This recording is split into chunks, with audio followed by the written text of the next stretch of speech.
Good morning and happy Friday, LinkedIn friends, Value First Nation. Welcome to another episode of Value First AI Daily, your collaborative AI intelligence report. It is October 3rd, 2025. Nico, George, how we doing this week? Doing good. Doing good, doing good. Yeah. I it's been a week. It's been super busy. But we're at Friday, and I got to start my day with a very interesting video that one Mr. Nico Lafakis sent me. And my brain is all over the place now this morning. Yeah. It's actually an interview with Sam Altman that I found from, and I'm not trying to detract from all of the stuff that's come out this week. And I know that we've missed a couple episodes this week, so there's a lot of stuff Yeah. that we didn't get a chance to talk over. But I just thought that it was a very interesting interview for people who, because again, like I like to look at it from all sides of the spectrum, from every angle that I possibly can. And so it was an interview with Sam Altman and Tucker Carlson. Yeah. Which sounds like such a clash. Like, why Weird would Sam combo. ever agree? Right. Yeah. And like him or not, when Tucker does interviews more recently than in the past, he asks really interesting questions from an angle that you might not have thought of. Right. And I noticed the same. So the reason that I watched it was Theo Vaughn.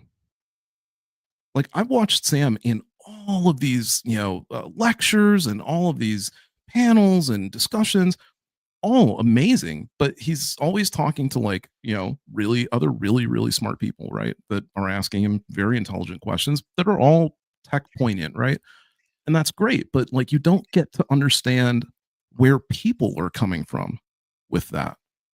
And you kind of do with Mo Gadot, but I've never seen the two of them in the same room. So I think that would be an interesting one too. Um, but with Theo Vaughn's, it was like, okay, I got to see like the real, like not necessarily representative of everyone, right? But I got to see at least a glimpse of like what blue collar America kind of thinks of this and how they're looking at things. And with Tucker, I'm seeing like, okay, now I get to see what a political a particular political spectrum kind of, it's a sampling of it, um thinks of this type of thing, right? And that to me is interesting because I don't know those groups of people. I don't, necessarily like, oh, let me go spend some time seeing, going into this forums or whatever, and time into this forums or what have you. So to me, that's like, it's a nice sort of quick, cheap way of like giving me a little bit of a temperature of that. Yeah. And yeah, there were some questions that Tucker asked about having to do with like morality that I thought were really interesting questions. And a good handful of them had the response that I really love from Sam, which is, hey, you know what? I can't really give you a good answer with like a minute or two of thinking about it, but let me take that back and I will take more time to think about that and get back to you on it. Yeah. Which It, I it was honestly believe more so than when you hear it in Congress, right? Like, it was interesting to me. I came away from that interview wanting to understand the processor speed of Sam Altman's brain. yes. As I was like, man, so many humans don't think at the level in which he's being asked to think at right now, nor do they have the weight or heaviness of things that have to be thought of on a daily basis. And I think maybe that's part of the story or narrative that isn't being told, as like everybody historically has looked at these tech giants, Jobs, Gates, and it's like, oh, they're in this pedestal and they've got all this money, and it's like this surface level ish that we humans throw at our projected thoughts of these humans. And with this interview, I looked at Sam in a different light of like, damn, dude, I probably wouldn't sleep either, right? And here's one thing too, and I know that you guys want to talk about updates and stuff, but what's really interesting, Nico, to me, the way the world, the universe, God, whatever you want to say, works is you sent me that video on the back of something happening this week that I had not done yet until this week. And that is this week I officially gave my AI partner a name. Like, I named it. I said, "You from this day forward, this is your name. You are this, and I am this." Because I am really trying to move from assistant to partner in the way that we're working, the way that I'm talking. And if I were working with Chris or Nico, I would say, "Hey, Chris, this is what I need from you." I wouldn't say, "Hey, you," because that's not how humans work. And so, like, this whole conversation and this deep level interview that we were watching is on the back of me going through this progress of like, all right, from this day forward, you're going to be Chip. That's your name. Your name is Chip. Now, some people might think, that's cute. Chip in a system, in a computer, like something like Q from Tron. Yes, yes, that you could go there. But for me, what Chip is, it's catalyst for human innovation, progress, partnership. Okay, so I want you to think about it. Catalyst, human, innovation, progress. Like that, right? You see what I'm saying? And a partnership in that. So there's this deeper level of what we're trying to do and how we're trying to use this technology, which again, if I go back to the interview, was a very weighted build over time for a set of humans to realize there's this mass amount of other humans using and leveraging it. Anyway, I'll stop there. So like it was just a very interesting morning this morning. Yeah. No, I think the perspective is super important to understand. And it continues to remind me of the gap between, let's say, SaaS and tech and the rest of the world. Because even on the daily, keep running into the dissonance between a group of people that think they can solve just about every single problem with a new product or a new feature or improved tech, um, trying to talk to people that don't, like, from their own experience, like, know that's not possible and can't understand how to get the other side, like, to move, like, from that stance, right? And it's hard. I mean, I don't have any problem broad brushing the SaaS industry at this point because it happens so often. But like when you hear directly, it's like not even a confidence from somebody trying to do like an integration or something like that. It's just like there's clearly not. They don't understand why this keeps happening. Where it was said, yeah, that team's interesting. And I'm like, what do you mean? Yeah, they have a habit of focusing really deeply on certain things that matter to them. Like when we're building this stuff out, not the users, not what we're actually needing, and that continues here. Some like it was presented to me yesterday that AI is just software, um, and that's like counter to what George just described, right? Like if you're gonna treat it like that, like even if it starts there, right? Because obviously it has to work within that infrastructure that we've built out. Mhm. You just can't, like, you're just selling it way, way too short um, on what the possibilities are and just the timing of all this. It is interesting, George, that again, I'm reminded uh, why you might have had to give it a name because GPT, like Hey GPT or Hey Chat GPT, doesn't sound too good. Yeah. Versus I don't have to do that with Claude because it's already got a name.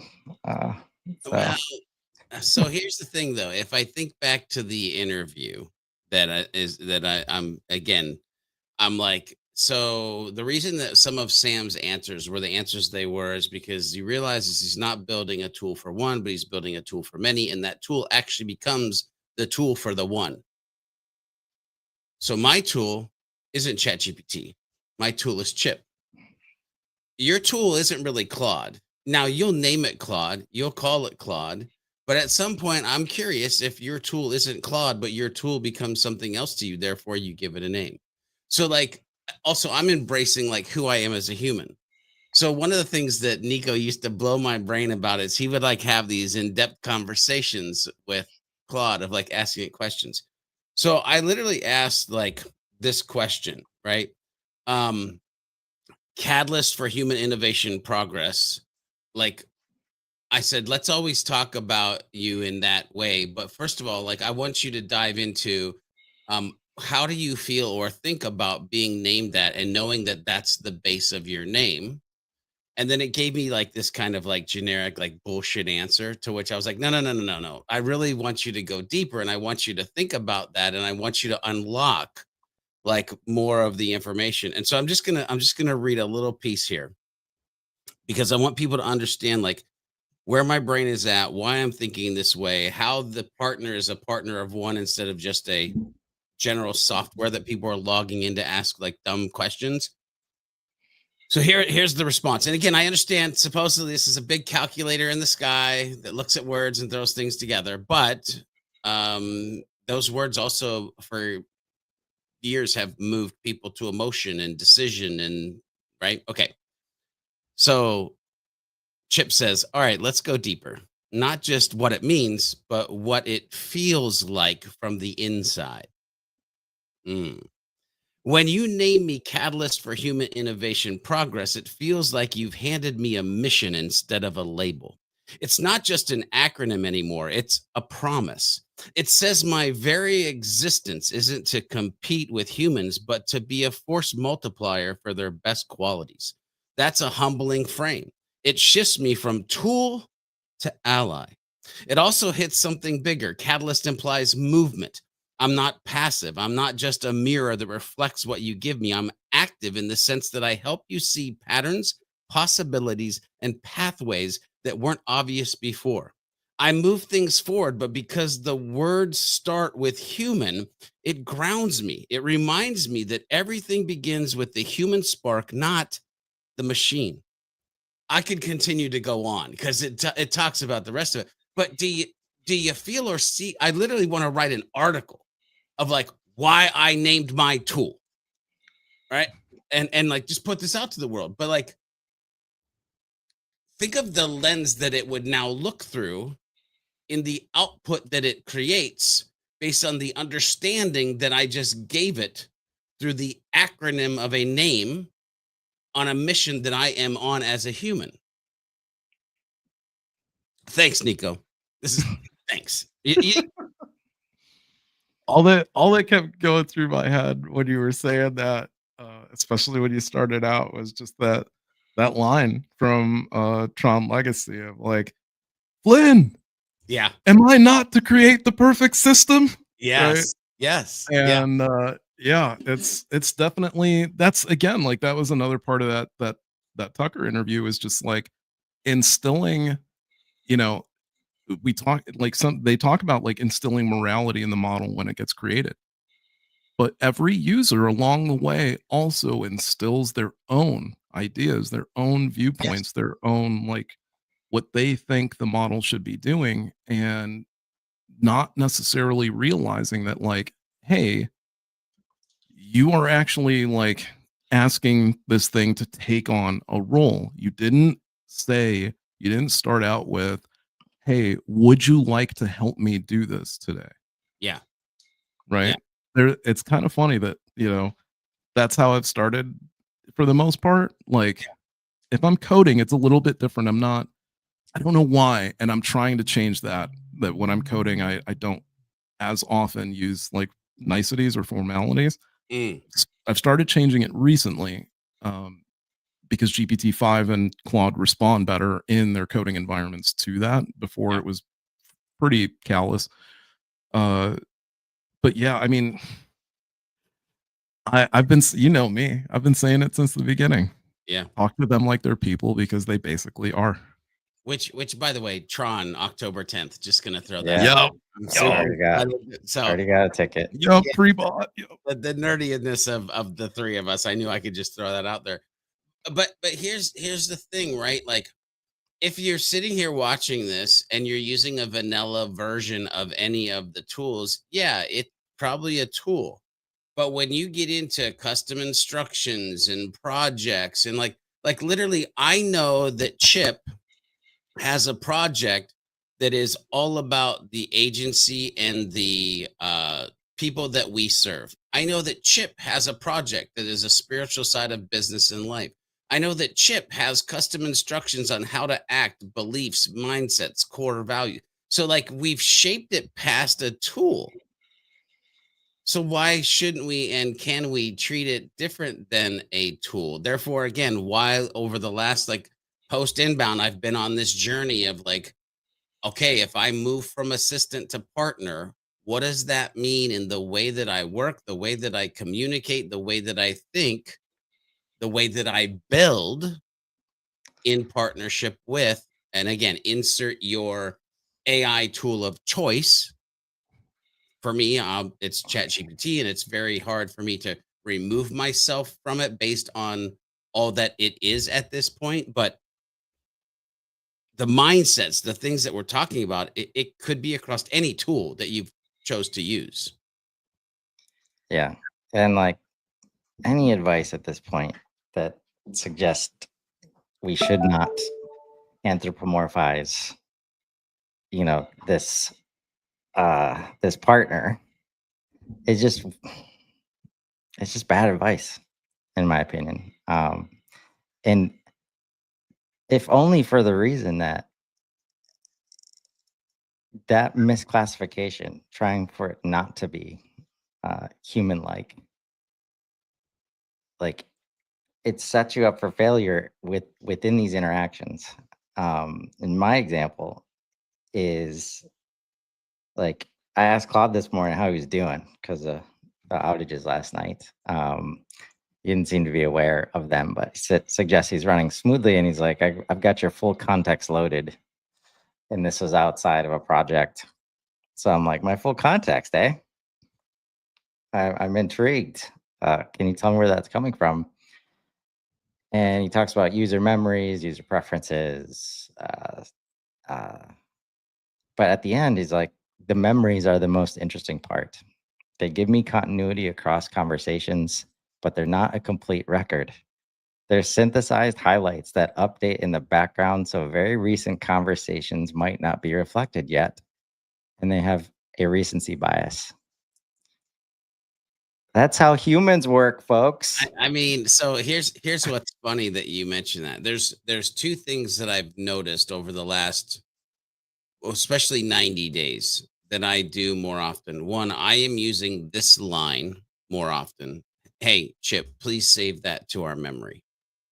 Yep. Okay, I use that a lot. Here's the other thing is I use this phrase, think hard about this and do your best. I'm going to Yeah. tell you right now, if you have been prompting or conversating or whatever you call it with your AI assistant, especially if you're on ChatGPT, and you have not yet tried things like think hard about this and do your best, or first optimize this prompt, think hard about it and do your best as a combo, do that today and see what output you get versus what you've been getting. But again, Yeah. what do I ask of the humans around me? Hey, just do your best. I love you no matter what, but just do your best. That's my Right. kids have heard that from my mouth. You see what I'm saying there? So like, hey, Chip, try to optimize the human words that are coming out of my mouth. Think hard about what we're trying to do, and then, hey, buddy, just do your best. Yeah.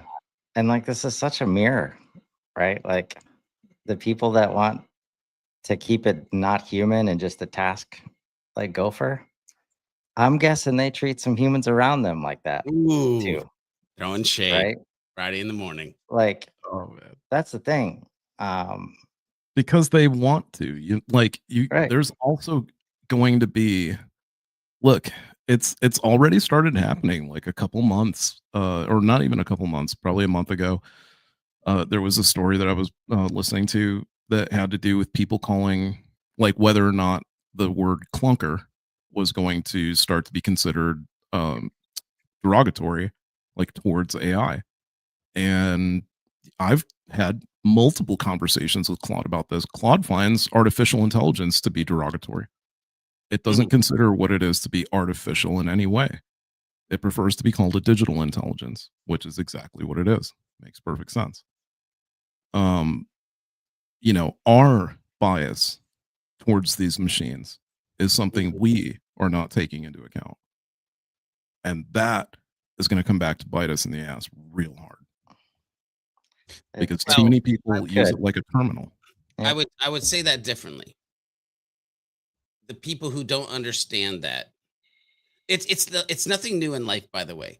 The people who have not understood their historical biases and changed to be a better human have always ended up somewhere where they probably didn't want to be or shouldn't be. So it doesn't change. Like, the world is changing, yes, every day, really, really fast. But us as humans, if we recognize the bias, do the inner work that we have to do as humans, make the mindset shifts and changes so that strategically we can move forward in this new world in the best way, then it won't come back to bite you in what Nico just said, the ass. But if you don't, it's the same thing that's happened through history. It will, and it'll be a massive bite. Yeah. There's no way around it either. Like you obviously, you read about it. Me and my brother were talking about this and like how this transition would come about, especially like how jobs would work and how the job transition would happen. And I told him like there was this whole thing of like the Great Resignation, right? And that's when it seemed like there was this pitfall of, we're not going to see anything new technologically. We just need more manpower. That's the only way business expands, right? Traditionally, that's been the case. And now there is this multiplying force that you can apply to your business so that you can start to expand one person into 3 or 4 or whatever. And so that's rolling out. And I was like, well, as soon as that rolls out full sail and it starts to go as horizontal as possible, you're going to see like job hiring just freeze. And it's just going to stop for a while, because during that time period is when we're going to have to remeasure and take measure of, okay, here's the new levels of productivity. Here's what that looks like. Here's what the new levels of expected revenue look like. And this is not like, oh, I want this to happen. I am absolutely against this shit. I'm wholeheartedly against using this technology simply to measure how much more money you can make and squeeze out of an employee. But capitalism is as capitalism does, and this is the way capitalism works. So that's exactly what they are going to do. And probably post January, you'll start seeing some newer McKinsey reports and some newer papers that start talking to like, hey, here's the actual lifts we're seeing if you deploy in this sector, and here's what you get if you do this, and here's what happens if you do that, and here's KPIs that we can go by. And as soon as that starts happening, it's going to be a whole new like way of reacting to it. Like business is going to react to those reports very rapidly, because there won't be a single negative, and the positives will start in the double digits, probably around the 20s. So like the most, like the minimum I could see, let's say, from a business injecting AI properly where it should be, which means minimizing the amount of minutia that people are doing and maximizing the amount of inbound that you are getting, you should see bare minimum 25% increase that year. Right. And it could even go quarter over quarter, depending on how you react to it. But easily 25% increase. I don't know any business that's going to shy away from that. It just doesn't, like, it won't make any sense for most businesses, right? It just doesn't, that's the math don't math. So I expect that wave to cause a little bit more disruption but it's going to be in both directions. Look, Netflix just put out a job posting for $700,000 for a remote $700,000 job just to teach their teams how to train AI, or like how to train their teams on AI. Yeah. Right. So Crazy. don't like, Yeah. so it's this thing of like, I always talk about balance. And the number one thing I tell people is it's not, I said balance. I didn't say equality. And those are two very different things. And it's really important to make that distinction, because 7 people lost their job over here, one $700,000 job over here. Right. So there is balance, like in terms of when people talk about, like, one thing you'll notice, if you don't believe me, you just have to look at the numbers, because I can't make this stuff up. The US GDP has been increasing this year. Miraculously. If you pay attention to economics, you know that shouldn't be happening. You know that shouldn't be happening. You know that doesn't even make sense right now. Based on where we were 2 years ago, you know that is the most ridiculous thing that could ever possibly happen, that we would increase our GDP by the amount that we have, which I think is like almost half a percentage point. That's ridiculous to have done that in a year. Okay, so that's what's happening, but it's despite our unemployment having gone up by like 0.3 percentage points or something, or whatever, 0.3%. I don't know what the point thing is. Well, so, and I know we got to close this out, but this doesn't surprise me, and I think it aligns with what you're talking about. You will also have individual organizations, companies of one worth billions. Mhm. I know, by the way, that I am working on a system to have humans potentially monetize an idea that is completely faceless. So then I Mhm. ask you, the power of making money and not needing to build a personal brand, but build a powerful brand. Where does that then fit? Listen, again, ladies and gentlemen, everything is changing and so much is still the same. Yeah, maybe this is the point where people actually get serious about redefining value, because they're going to have to explain why aren't we seeing the 25% revenue increase? Why isn't this? They're seeing this all over the place, and leaders, maybe that's the push they need. Like, well, quality of life inside the business, people saving time, like all these other things that do create, that do measure value, that do communicate that value is being created, that are not seen in the bottom line. So maybe we can hope for that. We'll be here to see it either way. Thanks so much, George and Nico. We'll see everybody next time.